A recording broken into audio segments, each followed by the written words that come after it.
Hello and welcome to the Wisden Women's Cricket Weekly Podcast in association with Metrobank. Metrobank is the first ever champion partner of women's and girls cricket, and this year, together with the ECB, they are launching the Metrobank Girls and Cricket Fund with the ambition of tripling the number of girls cricket teams by the end of 2026. Metrobank wants to provide more chances for women and girls to thrive in their community and to create more positive role models. So through the Girls and Cricket Fund, they'll be focusing on recruiting, educating, supporting and celebrating the people that make girls cricket happen in clubs around the country. To get involved, head to metrobankonline.co.uk/cricket.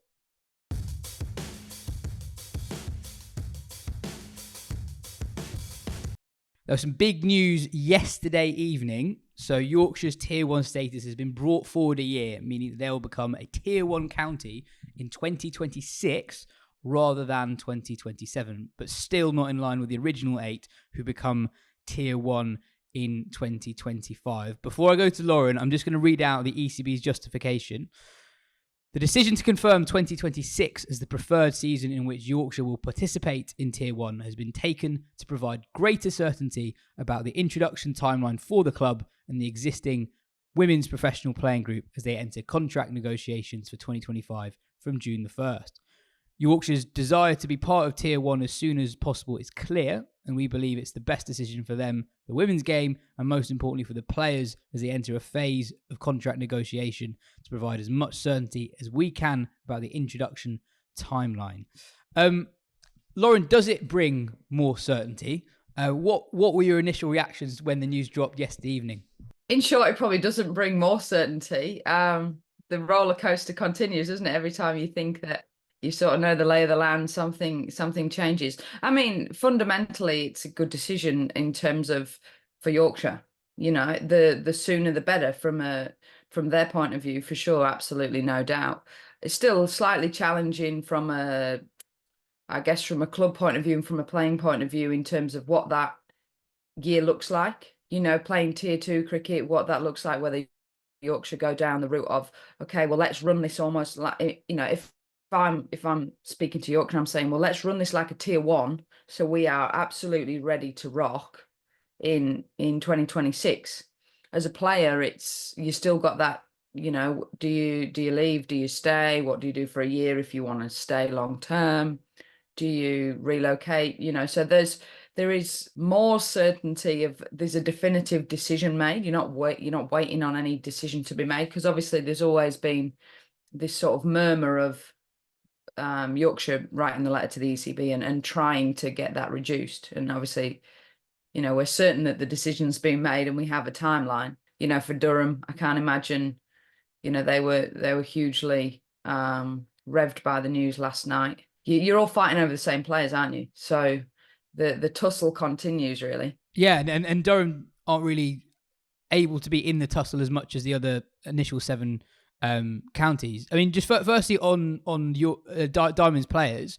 So, do you think this decision will make it more likely that some Diamond's players sort of hold out a year and choose not to relocate, knowing that Yorkshire will be Tier 1 in 2026 rather than 2027? I feel like I can't really answer that in terms of, I don't know what a lot of the girls are thinking. I think everybody's situation will be different. You know, do you own a house? Do you rent a house? Do you have friends and family? Do you have a partner here? You know, these are all, I think sometimes, you know, in these scenarios, it's very easy to just think it's a purely cricket decision. And actually there is a lot of all-encompassing sort of aspects that come into a decision like that, and I think it will be different for everyone. Is there more chance of holding on to more players with it being 1 year, not 2? I would guess so, just because the length of time's shorter. But I would say that, you know, there is, I think you'll still lose players because players will relocate and probably want to play Tier 1 with immediate effect. But I would maybe think that you got more chance of keeping a few in the net that might have slipped through should it have been 2 years. You mentioned Durham earlier. Do you feel for Durham a little bit? Because as you said, this affects their ability to recruit as soon as possible. Yeah, I do feel for Durham a little bit. I mean, essentially, as a player, you've still got to make the best decision of where is the place that I've got the best chance of winning trophies and pursue like progressing in my career, and I think that's the important bit, is that whatever club you stay or go to, it's important that you know their vision, you know the players that they've got or want, and the sort of the direction of travel. And obviously that's you're essentially like I say, you're tussling over the same group of players, aren't you? Yes, you can recruit from anywhere, anybody in the whole country, but realistically, and I'm not saying that won't happen, but are you going to recruit some of the girls from London to play for Durham? And they might want to sign a long-term deal and have a completely, sort of new relocation, new club. But I wouldn't. I would say you're sort of tussling over between Yorkshire and Durham, Northern Diamonds players and players sort of Midlands up, realistically. So it makes it difficult. It makes it difficult for both parties, in terms of, obviously Yorkshire are going to want to try and get people to stick with them for a year, ride it out, and whatever that looks like, whether it's you go out on loan or that, nobody knows what that looks like. They need to, if people are going to stay, they still need to provide a great system with world-class coaches, with opportunities that if you're playing tier 2 or you're out on loan, like, your cricket can't slide. So there's still so much unknown that you need all the details and all the vision and all the direction of travel from everybody before you can make a decision.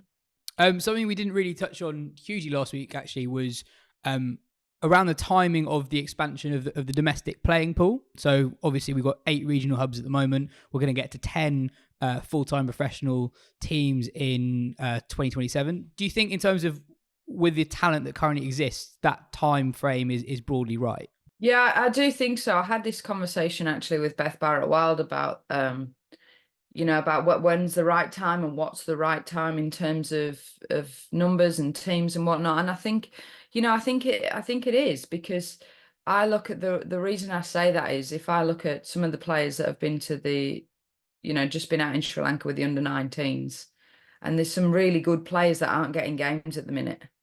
I think of Liberty Heap at Lancashire. I think of Ellie Anderson that's gone out on loan at Western Storm. Alexia Stonehouse is not getting consistent cricket. You've got Hannah Rainey at Lancashire that I think is a very, very good bowler.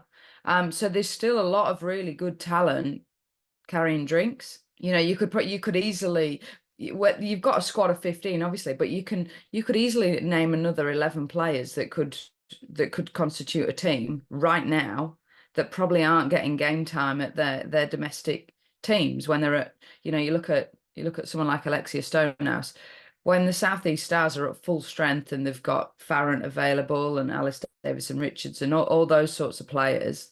Obviously Dunkley's playing there. She doesn't really get a lot of consistent game time, where I think she's a fantastic young bowler and she plays in the 100 every game. So there is players out there that are good enough that aren't getting any cricket right now. So I do think I think the timeline's good, and I think I feel like it's a constant conversation of, in women's sport and in women's cricket, are we ready? Are we ready? We're never ready unless you give it a shot. And I think we found that the whole time, isn't it? Even when we're talking back to like KSL days, and then the KSL to the 100 is like, are we ready? Well, I think we've shown time and time again that we are ready, and players are waiting in the wings to be a professional cricketer. There has been actual cricket played this week that we should talk about. So England wrapped up a 3-0 series win over Pakistan this week. In the second game, England got to 144 before bowling Pakistan out for 79. Sophie Eccleston took 3 for 11. In the third game, England batted first again. Danny Wyatt scored 87 off 48 before England eventually won by 34 runs. I wanted to ask Lauren about Danny Wyatt, who you would have played a lot of cricket with. The 87 was slightly streaky. She said afterwards she might check out the casino on the way home. Is she someone who is almost the epitome of the cricket that John Lewis and Heather want England to be playing? Oh, 100%. And I think, credit to Danny Wyatt. She's been playing that brand 10, 15 years ago. Do you know what I mean? It was sort of, she was probably one of the players that were cut from that mould before that mold existed in women's cricket. And with that, there's an element of risk, isn't there? Like she says, she's going to head to the casino because, if she feels like her luck's in. But the thing is like when you take risk, the chances of, giving opportunities clearly becomes greater.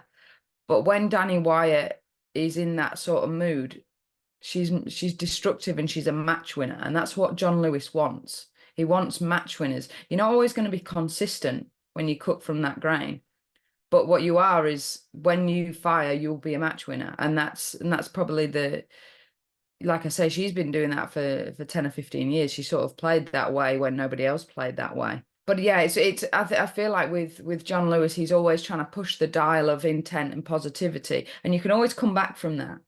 But if you're playing, risk-free cricket, sort of, you're at this level, it's hard to push the dial the other way. So you can always rein it back, but it's very difficult to push the foot the other way.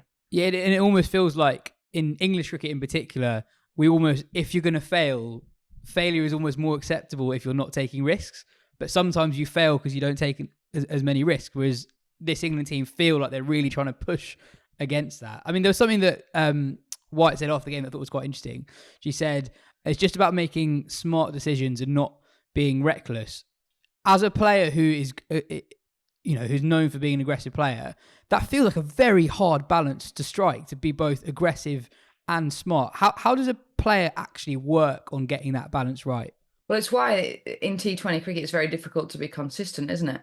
And that is exactly why. You've sort of got monkey on one shoulder saying, take the game on, use your feet, hit down the ground, reverse sweep, whatever it is. And you've got the other one saying, yeah, but you still be smart. You don't want to. I always think of it like when I'm sort of batting or I'm playing or whatever. I always think of it as like a gauge, like a revometer on a car. It's like you want to give it some, but you don't want to go too far. And I think, and that's basically sort of feels like the mantra with the whole of the English cricket is they'd rather you went too far than not far enough. In that, I would rather you rev too much than not enough. But it's a difficult balance. And I think it's one that comes with experience of being in different situations against different bowlers.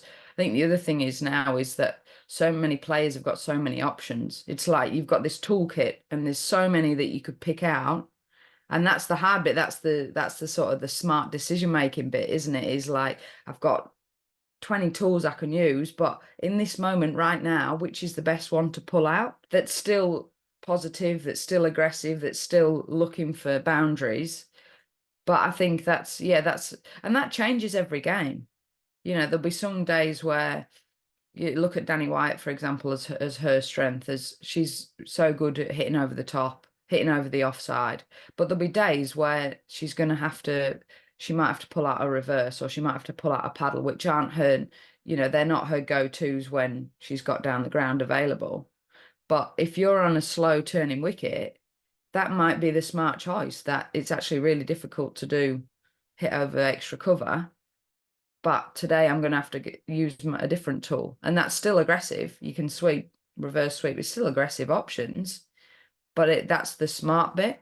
And that's why I think some of the players, men's and women's, who are consistent in T20 cricket. I heard Nat Sivers speak a little bit. She was speaking on a podcast about where she wants to, like, what is left for her to sort of tick off. And she spoke about T20 cricket. She wants one of those big innings where it's off like 30 balls, which we haven't necessarily yet seen her do an awful lot. But she said it's all about pulling out the right shots at the right time. You look at hers in the first T20, she played that sort of like front on reverse.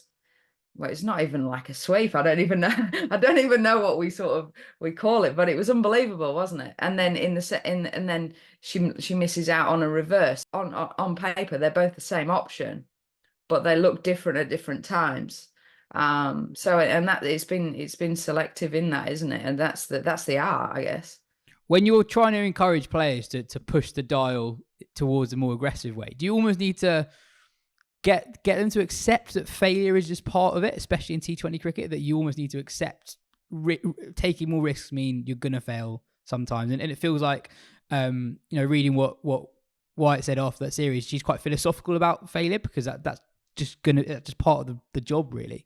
Yeah, Danny Wyatt is literally cut from the T20 cloth. Like knowing her as a person and how she is, she's massively glass half full kind of girl. Mm. You know, she's got a rose tinted glasses on, which you need for T20 cricket because you're gonna have a lot of low scores in between, to be honest. But you've still got to believe that you can get 80 off 40 as she did. You know, she had a little lean run in there, but that wouldn't affect somebody like Danny in terms of as much as it would affect somebody else that's quite analytical and quite, I guess, it just puts a little bit more pressure on themselves in terms of, you know, she has very high expectations and standards for herself, but she's a very positive person. So, you know, a run of 2 or 3 low scores, she's still expressing herself. Whereas somebody who's not necessarily cut from the same cloth might then go into their shell or find it hard to still come out and play the same sort of way. And I think that's where Danny in particular is like, yeah, she's massively, she sort of fits that mold because of her mindset and how she's very positive person. She doesn't get too downbeat, and her style of play. And I think that's probably her biggest strength, is that her style of play is not dependent on form. And I think that's a really huge strength that not a lot of people have. You know, you see it all the time. You see someone that's in a bad run of form and movements become hesitant and shot selection becomes hesitant, or, you know, you get one in your area in the first few balls and usually you'd bang that over the top, and that, you know, you're just having to feel your way in.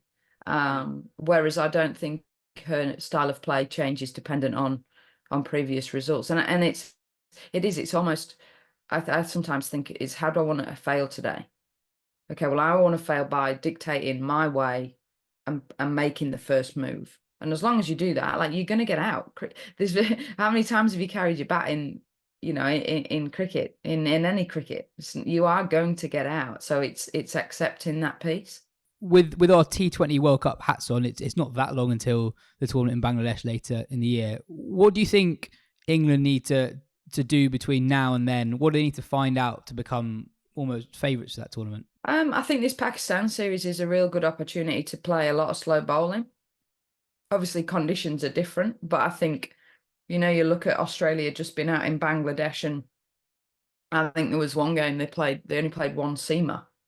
So you're going to get a lot of spin in challenging conditions for spin. So I think that's the key, isn't it? How you replicate that in training, whether it's, you know, going overseas for camps or whatever. I know that's something that John Lewis has been really big and keen on, is, you know, getting out to Oman or India or wherever you can to replicate those conditions, whether you can do that at some grounds, in terms of, you know, get some really used wickets that are gonna rag. I think that it's striking the balance as well. You know, it's a confidence playing, obviously, on wickets in England where they're very good surfaces, quick outfields, etc. You can get your confidence and your scores from that, but you're not necessarily replicating the challenges in the conditions that you're going to get in Bangladesh. So I think it's making sure you're sort of topping up both sides of that. But like, one thing with England is the spin attack is, you know, is the best in the world, in my opinion. You know, they've got all bases covered. I think the complement of Charlie Dean is just like, you know, like I said, has taken it from a world-class attack to the best spin attack in the world. So they're going to be key, playing against them as much as you can. Like, you know, if you get opportunity to get in the nets and it's turning and it's challenging, right? Let's, Glennie, Soph, Dino, let's go, you know, because they're 3 of the best in the world. So essentially, if you can test your skills against them, it'll hold you in pretty good stead. And not just 3 amazing spinners, 3 spinners who complement each other and do different things as well. It's an amazingly balanced spin attack. It's almost exactly what if you were to almost pick your dream spin attack, you would pick a young off spinner who rags it, a tall leg spinner, and a tall left arm spinner who never bowls a bad ball. Yeah, no, they are, and I think that's been a huge part of England's success, hasn't it? You know, in terms of, we've sort of seen the changing of the guard with the seam attack with Anya and Catherine obviously both retiring. But that spin attack has sort of, it's enabled your Lauren Bells, your Lauren Filers, those kind of bowlers, that Danny Gibson, that have just come in, because the spin attack is so consistent and you know what you're going to get. It means that you can alter the jigsaw pieces around it nicely. But yeah, like I said, I think the key one was for me was that the find of Charlie Dean and how well she's sort of come on in the last year. Because that was sort of the one that was not necessarily missing, but obviously Soph and Glennie have been operating together for a while now, and the sort of missing cog was just finding that world class off spinner that, like you say, you've got all bases covered. You've got left handers, then we've got the offie that can come in. It'd be interesting to see, obviously, Lindsay Smith's in the squad as well. Is actually, if you're going to go, if you in the later stages of the T20 World Cup, potentially, if you're going to go all out spin and just play, one seamer, for example, what does fourth and fifth spinner look like? Who are they? Because like you said, from that series that Australia had out there, they played one. So, you are going to completely dominate. Or if you're predicting, you'd guess that it's going to be extremely spin heavy. So, what your fifth and sixth spinner look like should you go all out spin? We were talking about young players earlier in the show. One performance to pick out from the last week is Davina Perrin. So Davina Perrin is 17 years old. So we had a gear test at the Oval before the start of the season, where we basically we have 20 bats and we just basically whack balls for a few hours. And Davina was part of our team whacking balls. And my word, does she hit them hard.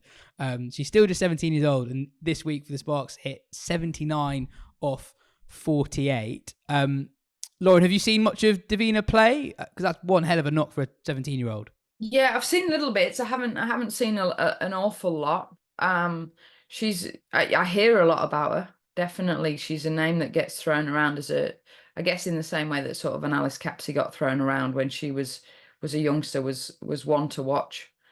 She went pretty well in Sri Lanka as well with the under-19s, particularly in the T20s. Again, she's probably somebody I know she's been in and out of the Sparks team in the 50 over stuff. So they obviously see her as that sort of T20 fit. But yeah, like I've watched a bit of her for her innings actually, and she's got a lovely swing. And yeah, she looks like a really good player. I think goodness, like when you think of some of the ages of some of them that are coming through now, is to play an innings like that at any age that's a high strike rate. That's a big innings. But yeah, she's definitely, and she's obviously just got she's at the Superchargers for the 100, so she's been picked up in that. So other people are seeing the potential that she possesses. Definitely someone to keep an eye on this summer.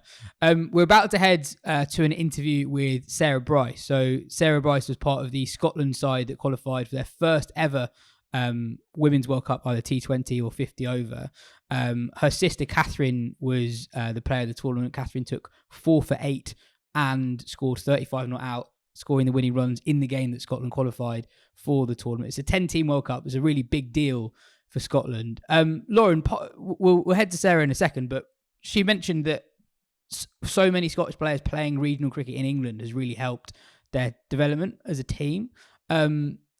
You've come across quite a few of them, and they are compared to the men's game, for example, there are far more Scottish players playing in the women's domestic system than there are in the men's. Yeah, I think it's nice to hear that the regional structure is really supporting those girls. It sort of used to be the Bryce sisters were the only two, and obviously Kirsty Gordon before she sort of came across to England. But there's loads now. There's Hannah Rainey at Lancs, Lister, Olivia Bell's a very good off spinner. She's been out injured a little bit of late, but she's a spinner that I really rate. Hannah Rainey I played with a little bit at the Oval Invincibles. Again, we've got Catherine Fraser at the Northern Diamonds. There's a whole bulk of them, and it's fantastic. And it's great for the world game, isn't it? We're essentially, I know we're propping up the Scots, but it's they add a huge amount to our competition.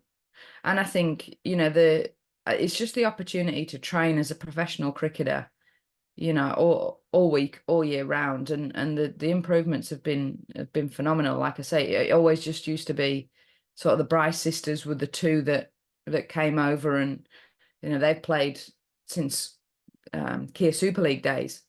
They're almost part of the furniture over here now. But there is a lot of Scottish talent that's over here, and like I say, it's a two-way thing, isn't it? It's great for us because it strengthens our competition, and it's great for them. Like I say, the impact that qualifying for the T20 World Cup, that is a huge deal for Scottish cricket, and richly deserved. We've got Rachel Slater, who's also obviously at the Northern Diamonds, but the girls have improved massively, and their skills are, the opportunities that they now have. It just goes to show, doesn't it? I feel like you'd sort of beat the same old drum in women's sport, women's cricket, but it's like if you give people opportunity to work on their trade, they will improve, and they will improve at a quick rate in women's sport because generally speaking, if you haven't been invested in, the minute you do, you're all in, and you work so hard, and you're like a sponge.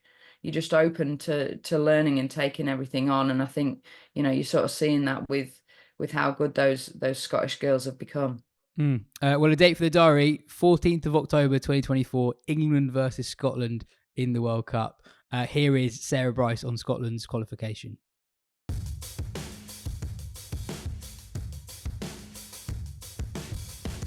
Sarah, great to have you on the show. Scotland are in the T20 World Cup, a 10-team tournament. How does it feel when I say that? Yeah, just absolutely incredible. I mean, it's something that we've dreamed of for a long time. So to finally be able to say that we've made it to a World Cup is just unbelievable. Catherine had a ridiculous tournament, an amazing game against Ireland in the match to actually seal it. One of my favourite cricket facts is that Catherine is the ICC Associate Player of the Decade for the 2010s. She's 26, so you don't need to be great at maths to work out that she was extremely young when she won that award. Talk me through her tournament, because she was absolutely incredible. Yeah, it was just unbelievable. I think I've obviously seen a lot of her growing up, and I think this last year she's just developed her great game that little bit further and got that little bit more expansive and really trusting herself. And to see her have such a good tournament at the perfect time, as cricket, as like playing cricket, it's one of those games where you go in and out of form, and it can be so frustrating at times. But the fact that she was in a great run of form at exactly the right time was just absolutely incredible. So yeah, I mean, we were obviously excited for that, and luckily a few other players chipping in as well, just made for kind of the perfect tournament at the perfect time. It's pretty rare for two siblings to make it at the top level of sport. For you and Catherine, was it cricket bats from as early as you can remember? Yeah, I mean, I don't sort of remember a time when I wasn't playing some sort of ball game and probably cricket in the back garden. And she often talks about watching the 2005 Ashes on the TV. I mean, I was only 5 at the time, so I can't say I actually remember that personally. But yeah, I think it was definitely something that was within the family. Kind of grew up playing it, played it at school together. So yeah, it was definitely just something that was always there. And crazy to think that we're now here playing professional cricket and playing for our country is kind of crazy. And how did that love of cricket sort of develop over the years? Because a lot of people listening to this won't know that much about cricket in Scotland. Cricket isn't the first sport that you think of when you think of Scotland. So what was it like being a young kid in Scotland who loved their cricket? Yeah, well, it's definitely changed a lot now, I think, and grown a lot. There's a lot more women's cricket around. But when we were at that age, kind of around 8, 9, 10, we were really lucky that at our school, Liz Smith ran a girls' cricket team, who was a former teacher at the school and just loves cricket. So that got us involved within women's cricket at a really young age. And then we played a lot of boys' cricket kind of growing up, and played for Watsonians Cricket Club in Edinburgh, and the boys that I played with. And then further, as we got older into the men's team, I've always been so supportive of letting us play. And I know kind of that's the experience for a lot of women my age. We've grown up playing boys and men's cricket. So that was sort of our journey. And I guess now in Scotland, there's definitely a lot more opportunity to play within the women and girls setup. But that was sort of, I guess, how it started. And I guess just a little bit of luck with family that like cricket, and also a school that had a girls' cricket team at the time. and you and Catherine both were playing for Scotland from a very young age. When did you think that becoming a professional was on the cards? Was that something you were even thinking about when you were a teenager? Talk me through the journey there. Probably not until almost when it happened, to be honest. I think when we were growing up, it was very much the only way to play professional cricket was playing for England. And even that, I'm not sure when that happened, but even that was kind of when we were a little bit older. So it was never really something that I kind of looked to the future and thought I want to be a professional cricketer. But I always knew that I loved the game, and I always knew that I wanted to be as good as I could be, very competitive. So we both actually ended up going to Loughborough University. I guess kind of mainly for that reason, just seeing how good we could get and seeing where that took us. And luckily, when we were both at uni during lockdown was when the first kind of professional contract came out, and we both got one, and it's just kind of gone from there, like right place, right time, I guess, a little bit. So yeah, I guess there was always that desire to take it as far as possible, but I think the idea of being a professional cricketer never really seemed possible. And it's incredible how much it's changed so quickly over the last few years to be where it is now. What was Loughborough like as a setup? Because it feels like almost 1 in every 3 cricketers you speak to went to Loughborough. Yeah, I mean, the university team's incredible, especially kind of going back kind of a few years now.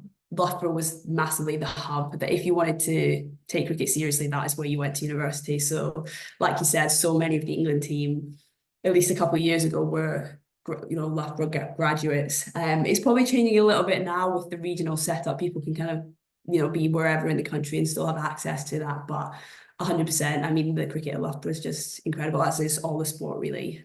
So yeah, really lucky to have been there. So how does it work? So can Scottish players be full-time professionals in England even though they're playing nationally for Scotland? Yeah, so because Scotland's an associate nation, I guess England's sort of our closest full member. So we're able to play for an English domestic team as domestic players. Basically because Scotland's an associate nation. So we're really lucky to kind of have that access, because there's now quite a few of us that play down south here. And how much do you think that helps having sort of access to a professional structure? Because it's quite a few of the Scotland squad who are part of the qualifier play a lot of their regional cricket down south. Yeah, I think it's massive. I think you can't underestimate how big a difference it makes being able to play professionally, and kind of it's the time that you're able to spend training. And I think probably it may be more than anything the amount of games that you get, and good high quality games that you get throughout the season. And like you said, there's quite a few of us now. One of the girls, Hannah Rainey's actually just given up being a vet. She's quit her job about 6 months ago now, I think. So I think the fact that people are able to do that, I mean, we've just qualified for the World Cup for the first time. So I think it shows itself how valuable it must be. I don't think that's a full coincidence. Obviously, we've been working towards it for a long time, but I think it does just show that if you're able to spend that time really focusing on your game, it makes a massive difference. And now that Scotland are at a World Cup, what are your hopes and dreams with Scotland? Yeah, well, I guess we want to not make this a one-off. We hope that we can keep making it, time again. And I think if we start doing that, we can start to kind of have more aspirations hopefully within the World Cup, to start winning games and causing some upsets. And I mean, give it 5-10 years down the line, who knows where we could be. Maybe that's dreaming a little bit, but I think we want to consistently be pushing that door to be at the World Cups consistently now, and start competing against those top ranked teams more regularly, because we don't get that opportunity very often. So the more we play them, hopefully we can start, like I said, causing some upsets. And Scotland are in the same group as England. Is that a day that's already in the diary in the Bryce household? Yeah, really excited for that game. I think the Scotland-England rivalry in every sport is an exciting one. We've actually not played them since 2001, I believe. Oh, wow. So it's been a long time coming. And obviously knowing a few of the girls as well, I think we'll just add that extra little bit of excitement. But yeah, absolutely buzzing for that game. I reckon that'll be a great one. And as exciting as that game is there almost a frustration that those opportunities are so few and far between? Because I think one of the things that the qualifier showed is that actually the gap between teams is really quite small. You know, Thailand are not going to be involved in the World Cup. When they were in a World Cup a few years ago, they very nearly, I think they were on course to beat Pakistan before the rain came down. The UAE really pushed Sri Lanka. So the quality is really there, but internationally at least, there are very few opportunities to sort of show just how good teams like Scotland are. Yeah, definitely. And I think it's really difficult to, you know, like you said, I think the gap is shown to have closed a lot kind of around those kind of top tier associate nations and lower member full members. And I think the only way for us now to kind of close the gap on those teams above us is to get the opportunity to play against them and I guess see where they're at, what they do, and really learn from that. And like you said, not having that opportunity to play them often makes that really challenging. You know, who knows what it's going to be like at the World Cup, but you know, it's a one chance, and who knows when we're, you know, it's been 23 years since we last played them, and you know, who knows when our next opportunity after that is going to be. So I think it is quite frustrating at times that we can't, you know, at least test ourselves here and there, but hopefully, you know, we can use this opportunity to put in some close games and make these countries realise that, you know, we're worth playing. And I think that's exciting itself, because I think that's the only way that we're going to start to get closer to them. What was the support like back home during the tournament? Because as I said to you before we started recording, that I used to play cricket for a Scottish club for a few years. And I remember that the atmosphere was absolutely amazing. So I was part of an Edinburgh club when Scotland men beat England. And I remember just the atmosphere in Scottish cricket was just absolutely incredible. So I can only imagine what it was like for when Scotland qualified for a World Cup. Yeah, it's been unbelievable. I think we've always had so much support back home, which, you know, means a lot to us. And I mean, even out there, a lot of parents came out and created their little tartan army. And I think they were having a great time itself, singing away and cheering us on. So it was great having that support out there. But yeah, definitely back home, I think we've been really lucky that we've always had really good support from kind of all the clubs that all the girls play for, and different people around about. So seeing their support on the likes of Twitter and Instagram afterwards and stuff, it makes it all worth it. You know, that's the special thing I think about playing for your country, is you're doing it for so many people. So to see them so happy for us it's amazing. And finally, what was it like just personally to be at the crease with your sister when Scotland qualified for the World Cup? Yeah, it was just unbelievable. I think kind of the nerves and the tension throughout the day were just kind of boiling up. So when she hit those kind of winning runs, I think there was an element of just like relief kind of came over me. But yeah, I think, like I said, it's been a dream of ours for so many of us for so long. So to actually not just make that dream come true, but also do it at the crease with my sister was, I mean, it's just a bit of a fairy tale, really. So yeah, no, it was just an unbelievable moment. Well, Sarah, thank you so much for your time, and best of luck with the rest of the summer and also for the World Cup in Bangladesh. Great, thank you very much.